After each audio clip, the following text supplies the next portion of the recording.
This is what I'm feeling like. Da, da, da, da. Let me tell you what I'm feeling like. Da, da, da, da.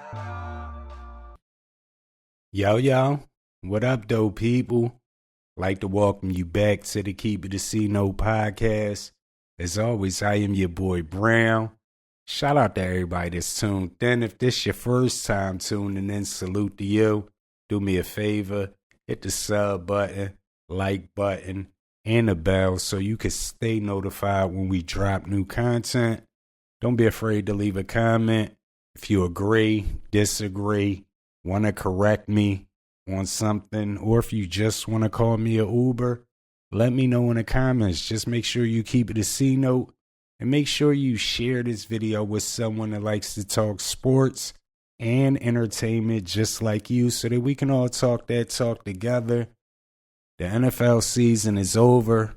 The playoffs are here. Shout out to my guy Vito. If anyone has seen Vito, let me know in the comments. I have not seen Vito since the Niners lost to the Rams for a second time this season. And he cut off all communication once the Niners were eliminated from playoff contention. Shout out to Vito and the Niners Nation. I see y'all.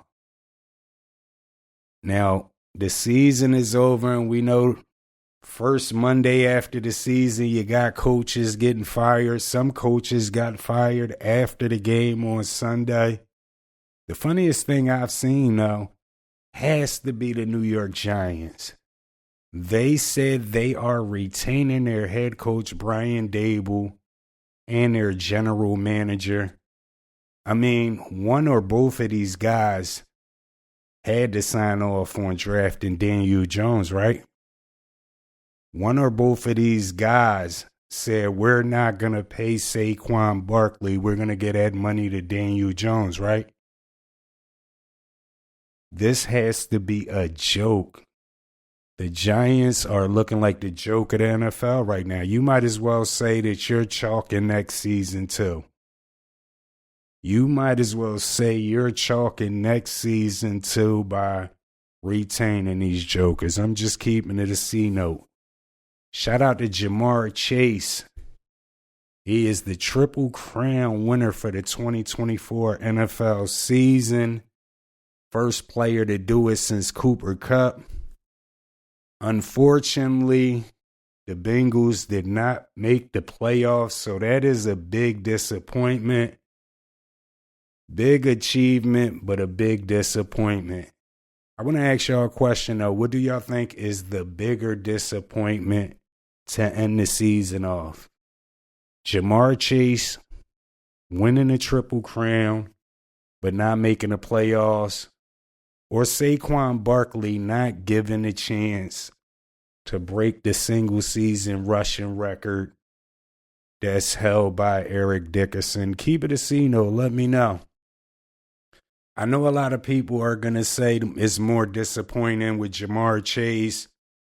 A lot of people want to see Burrow in the playoffs. A lot of people feel like Burrow is the only quarterback that can go to Arrowhead and win. And I get it. On that note, it's definitely a big disappointment. But I think it's a bigger disappointment for Saquon Barkley. Here's why. He lost out on so much. First of all, he would have broke a single season rushing record that's been around forever. I'm pretty sure Saquon Barkley breaks that record, he wins the MVP, which hasn't been done in a while, running back winning the MVP. And I get it. He's a team player, and the team has bigger goals than a single season title. But let's not forget why Saquon is in Philadelphia, how he got to be an Eagle. Because the Giants, like every other NFL team, didn't value the running back. The market for the running back has been devalued so much. That scoring, that rushing title, that rushing record maybe even an MVP, that would have did so much more for the market of running backs. Maybe they can start getting a little bit more value. But with it not happening, we're going to have the same thing. Jamar Chase, whether he makes the playoffs or not, wide receiver market is cool. He's going to get paid. Saquon was supposed to hold it down for the running backs. And I get it if the team says no, but I think he should have pushed to want to play in that game. I'll end it like this. If the Eagles don't make the Super Bowl or don't win the Super Bowl, they accomplished nothing this season. At least Saquon could have brought some hardware, some history to the team. But now for the Eagles, when you sat Saquon, it's definitely win or bust. I'm just keeping it a C note. Shout out to Aaron Rodgers. I know I've been giving Aaron Rodgers a lot of criticism the last couple years. In his last game with the Jets, even though he had a rough season, finished strong, 274 yards, 4 touchdowns, and a pick against the Dolphins. Some say this may be Aaron Rodgers' last game. Of course, he's Brett Favre mode, so he doesn't know if he wants to come back, if he wants to sit out. There's going to be a movie for a while with that. I'm hearing a lot of people saying that Aaron Rodgers still can play football. My question to you guys is Aaron Rodgers still a starting quarterback in the NFL? Yes, no, keep it a C note. You already know I'm saying no. I didn't think he was a starting quarterback last year before the injury. I'm sorry. It's just not there no more. What we're used to seeing, and he's like a dinosaur. He doesn't like to run motion, and it's like a lot of bull crap that comes along with Aaron Rodgers. The only way I think Aaron Rodgers should be in the league next year is if he's on the sideline holding a clipboard. I'm just keeping it a C note. What's your thoughts on it, though? Is Aaron Rodgers still a starting quarterback? Yes, no, keep it a C note. Tyreek Hill, he was recently asked about his future with the Miami Dolphins, and he had this to say. My first time, I haven't been in the playoffs, man. So, I mean, for me, like I said, man, I just got to do what's best for me and my family, dog. If that's here, or if that's wherever the case may be, man, I'm finna open that door for myself, dog. As I'm opening the door, like I'm out, bro. You know, so it was great playing here, but you know, at the end of the day, bro, I got to do what's best for, you know, for my career, and you know what's best, because I'm too much of a competitor to be, you know, just Does that mean just out there. Mean you thinking about leaving here? If it is, hey, To make matters even worse, he took it to X, and his tweet almost felt like a farewell tweet to the Dolphins fans. I want to ask y'all a question. Where do you see Tyreek Hill playing at next year? What team should try to acquire Tyreek Hill? Keep it a C note. I'll give you 3 teams. First of all, I think Denver.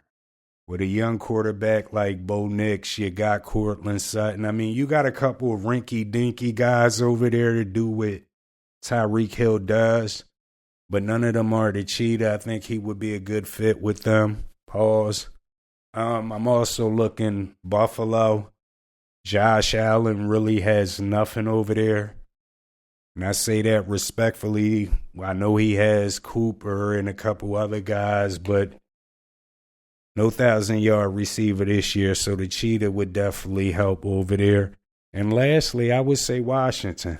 I know Washington got Scary Terry, but I think Scary Terry and Tyreek Hill on the other side would definitely be terrifying. So those are my 3 teams. Disclaimer, I think he would be perfect for the Arizona Cardinals, but being as though that's the Rams division, I don't want to see that happen. I'm just keeping it a C note. Speaking of the division, speaking of my guy Vito, we all know next year Purdy is up for the money. Now again, San Fran did not make the playoffs. A lot of injuries this year. I want to ask y'all, did Brock Purdy show us enough for him to get paid by the Niners next year? Yes, no, keep it a C note. I would say negative. Brock Purdy was okay.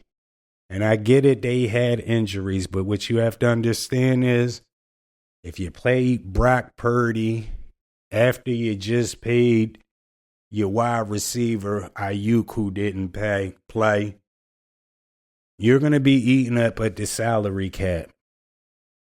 And next year and future years, you won't have guys due to injuries, but you won't have them because you won't have money for them. When you're paying a quarterback like that, he's supposed to put you over the hump. Pause.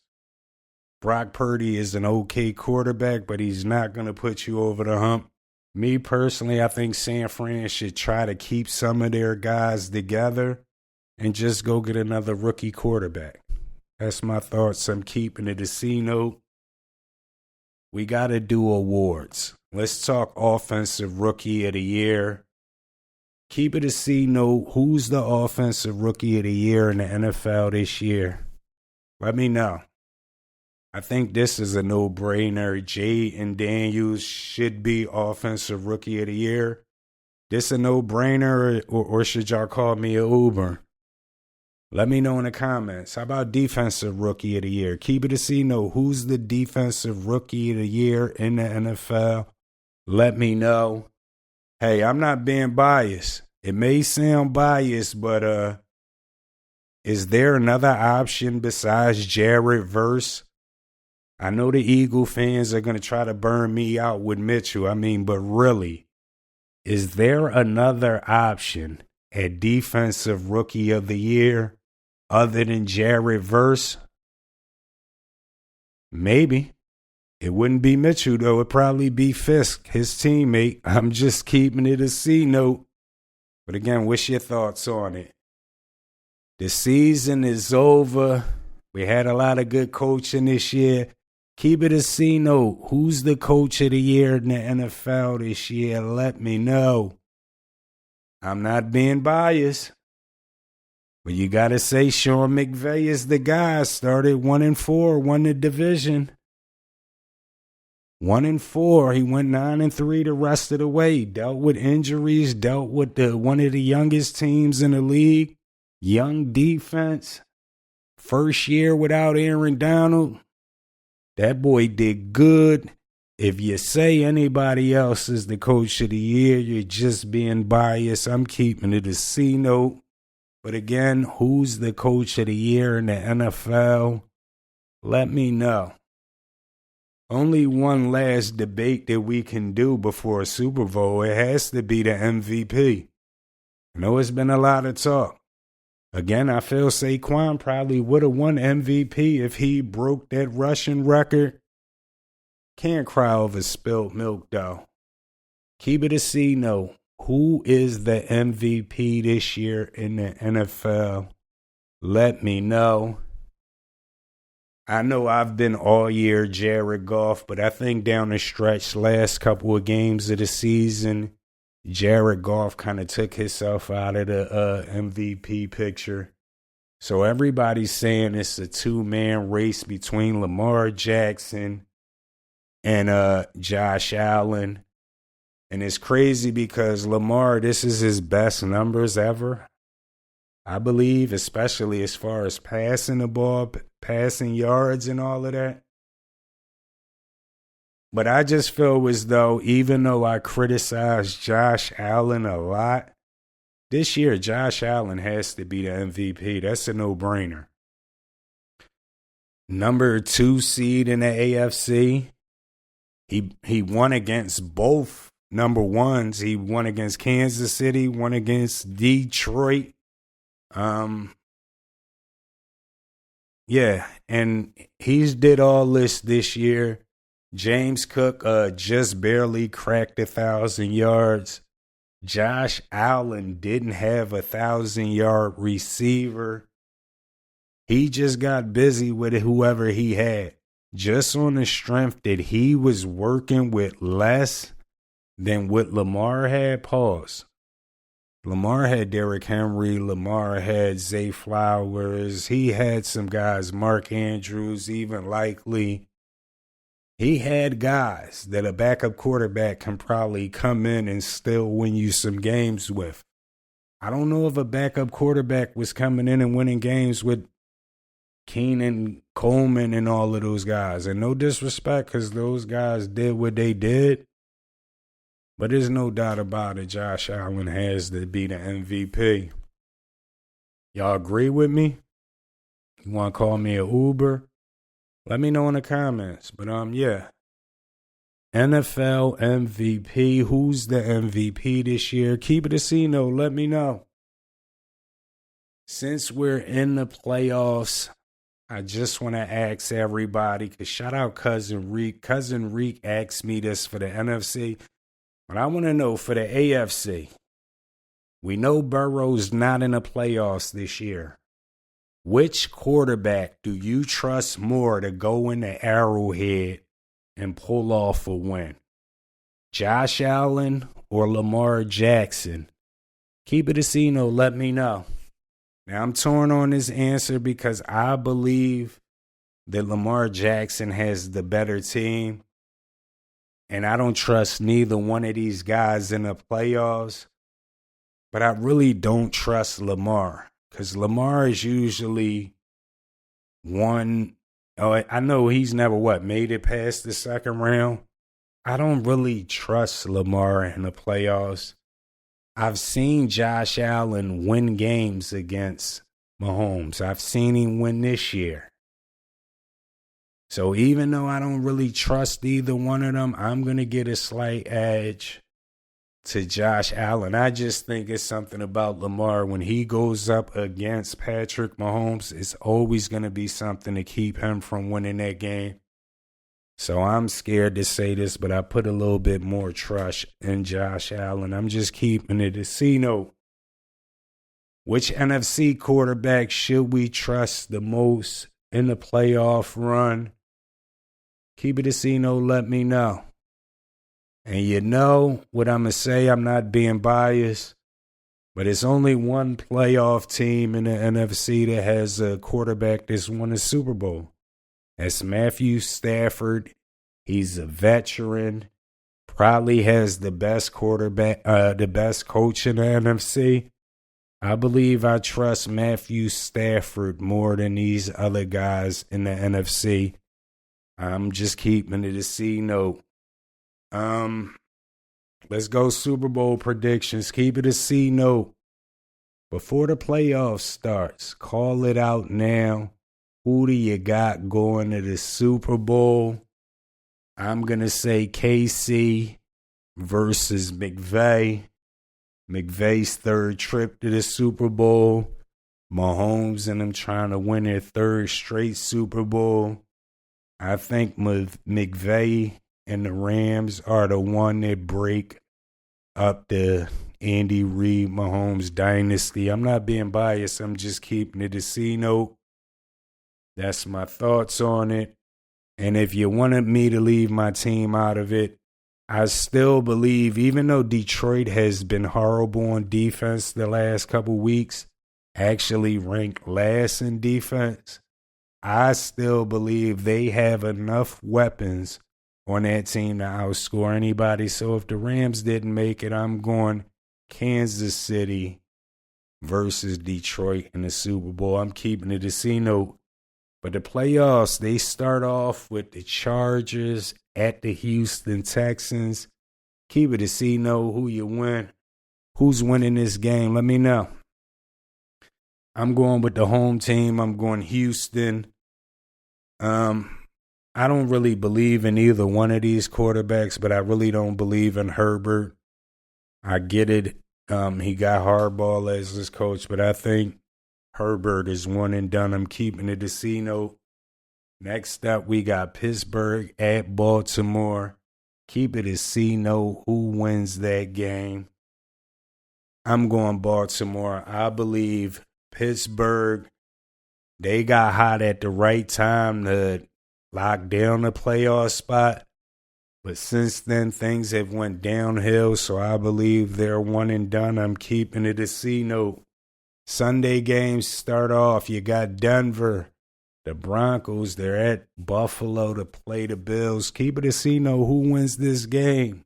I'm going home team. I'm going Josh Allen, Buffalo Bills. You got Green Bay at Philly. Keep it a C note. Who wins this game? This game I'm scared of. Because for weeks, I've been saying, before this match was set up, I've been saying, I believe Green Bay is the team that if they run into Philly early, they'll upset them. For some reason, I want to backtrack on that lately, maybe because they haven't played so good the last couple of weeks. So I'm going to pick Philly. But I won't be surprised if Green Bay upsets them. I'll say this. If there's any upset in round one of the playoffs, the divisional round, I believe it will be Green Bay upsetting the Philadelphia Eagles, even though I'm picking the Eagles to win. You got Washington at Tampa. I think the kid did enough to get to the playoffs. I don't think Jaden will have enough to win a game. I'm picking Tampa. Monday Night Football. We got Minnesota at the Rams. Keep it a C note. Who wins this game? You already know I'm not being biased, but I'm going Rams. That's my thought. I got them as the Super Bowl team. I already told y'all that. Let's talk NBA real quick. LeBron James, we know that he recently passed Michael Jordan in most 30-point games. They asked him recently how much longer he had to play or how much longer he thought he could play, and this is what he had to say. It won't be because I can't play this game at a high level. It won't be because of that. Because, to be honest, if I really wanted to, I could probably play this game at a high level for about another, weird that I might say, about another 5 to 7 years if I wanted to. But I'm not going to do that. Now, I'm calling Cat. Right now, I believe LeBron James is only still in the league because he's stat padding. Nobody ever thought Kareem's point record would be broke. LeBron is trying to put extra on so that it becomes very difficult for this to be broken. But to say play at a high level, last time I checked, LeBron is not playing at a high level. Scoring points don't make you play at a high level. Right now, in today's NBA, LeBron James is a defensive liability. That man can't stick tape. So there's no way you're playing at a high level if you can't play defense. And I know some guys don't play defense, just don't play defense, but you got guys that can't play defense. LeBron is one of them guys. I'm not saying that he can't make a steal, can't make a stop. He can still make rundown blocks and all of that. But dudes is going at LeBron, and 9 times out of 10, they're getting out on him. I'm just keeping it a C note. So we got to relax when we say, or when he says playing at a high level, because that man has not played at a high level in years. I'm just keeping it a C note, man. Anybody say he's not stat padding, show me otherwise. He ain't did nothing to help improve the team. If he's chasing another ring, he would have took a pay cut, right? He making enough money. That guy is stat padding. And what I don't like is people acclaim Jokic or Westbrook and these guys that were averaging triple doubles, or in Jokic's case, close to a triple double. They will claim that these guys are stat padding. But nobody's going to say LeBron is only playing the stat pad right now. So I'm going to say it. Do y'all agree with me? You want to call me an Uber? Keep it a C note. Let me know. South Beach, Miami Heat. It's nothing new with Jimmy Butler. We got Jimmy Butler drama. Jimmy Butler suspended 7 games. He wants out of Miami. His conduct is detrimental to the team. I'm like, what else is new? Jimmy Butler does this at every stop he goes to. Comes in, hoops, makes the team okay, and then carries on and moves on to another team. Only team he really didn't get a chance to do that on was on the Sixers because he was there for a half a year. And I'm hearing all type of Sixers fans talking about bring Jimmy Butler back. Listen, that wave is gone. Jimmy Butler's what, like 35 now? All that thinking Jimmy Butler is the guy or he's the guy that's going to be, is not going to help. The Sixers and Jimmy Butler both missed their opportunity to win a ring. That year, Kawhi hit that shot. I'm sorry people don't want to take it like that, but it's the truth. I know Jimmy Butler played in the finals after that, but his best chance of winning an NBA final, that opportunity's long gone. Jimmy Butler is not going to a team next year or teaming up with anybody, another superstar, and they're winning a chip. NBA players, they got to open up their eyes. Fans, you got to open up your eyes. All that teaming up stuff doesn't work anymore. Everybody winning the chips nowadays, they're homegrown teams. I'm sorry, Sixers fans, because you may think I'm taking a shot at you with a PG coming over, but I'm just keeping it a C note. The teams that are flourishing right now in the NBA, most of their talent are homegrown. And it's been that way since the Golden State Warriors. You sprinkle in LeBron, that's because he was hooping on the team with the top talents, but, you know, that's for another day. Let's talk real quick. Fox Sports 1, FS1, they have a big scandal that's going on right now.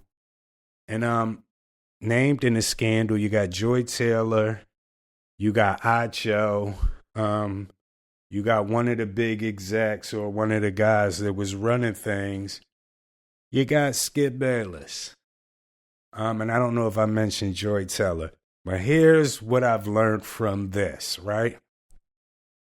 Joy was running around FS1 bringing joy to the co-workers and the bosses.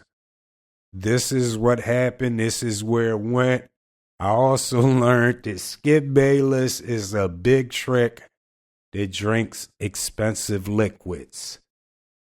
Offering somebody, a hairstylist, $1.5 million a bomb? That's crazy. But I'm not surprised with all these allegations. I mean, people hear this stuff with Skip Bayless and people like they're shocked. First thing I say, oh, you think the only people that can do that is Diddy or R. Kelly or like it's shocking when you hear these people doing it? Like, come on, man. Let's be serious. Skip probably is an old perv. I mean, allegedly. But, you know, let's see how this turns out. Shout out Joy Taylor because she became famous overnight. I even heard she went from bartending to being on FS1. Yikes. Yikes. I want to ask y'all a question right before we get out of here. I recently was talking to somebody. Somebody got upset with me saying, from a basketball perspective, I believe that this era of the NBA is the easiest era to play in. I mean, I grew up in the era of the 90s, early 2000s. I believe those eras were a little bit more difficult to play in. A lot of people, well, the person I was having this conversation with kind of criticized me for saying that. And I'm like, when you look at it, in the 90s, you had smaller guards, right? But it wasn't a thing like it is now. This is the only era where height doesn't hinder you. You can come into the NBA and be whatever height and play whatever position. You know, they've tried to go positionless basketball. So height doesn't matter. Everybody gets a chance to shoot the ball. Right? You don't really have to have skills. You don't have to play defense. All you need really is a crazy social media following and a nice highlight reel. Even if it's a layup package, even if it's you shooting from way deep. Back in my era in the 90s, oh, you want to play in the NBA, you better drink your milk. You got to be 6 feet or taller.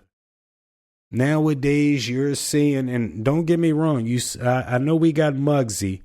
I know we got Spud Webb. But we're seeing nowadays, like, it was unheard of when AI was playing 2 guard. But again, these guys were tough. Joe Dumars, small guard, but these guys were tough. Isaiah Thomas, tough. Nowadays, you can be 6'5", 6'6", and play power forward / center in the NBA. You can be 5'9", 5'10", playing shooting guard. You're not going to get pulled for bad shots. And again, you don't have to play defense. You don't have to fight over screens. There's no physicality in today's game. Am I wrong for believing today's era is the easiest era to play basketball in as far as the NBA? Yes, no, keep it a C note. About to wrap this episode up. I appreciate everybody for tuning in. Again, if this your first time tuning in, salute to you. Do me a favor, hit the sub button, the like button, and the bell so you can stay notified when we drop new content. Don't be afraid to leave a comment. If you agree, disagree, you want to correct me on something, or if you just want to call me a Uber, let me know in the comments. Just make sure you keep it a C note. And please share this video with someone that likes to talk sports and entertainment just like you, so that we can all talk that talk together. As always, I am your boy Brown. Please tell a friend to tell a friend to tell a friend to tell everybody. Keep it a C note. I holla at y'all.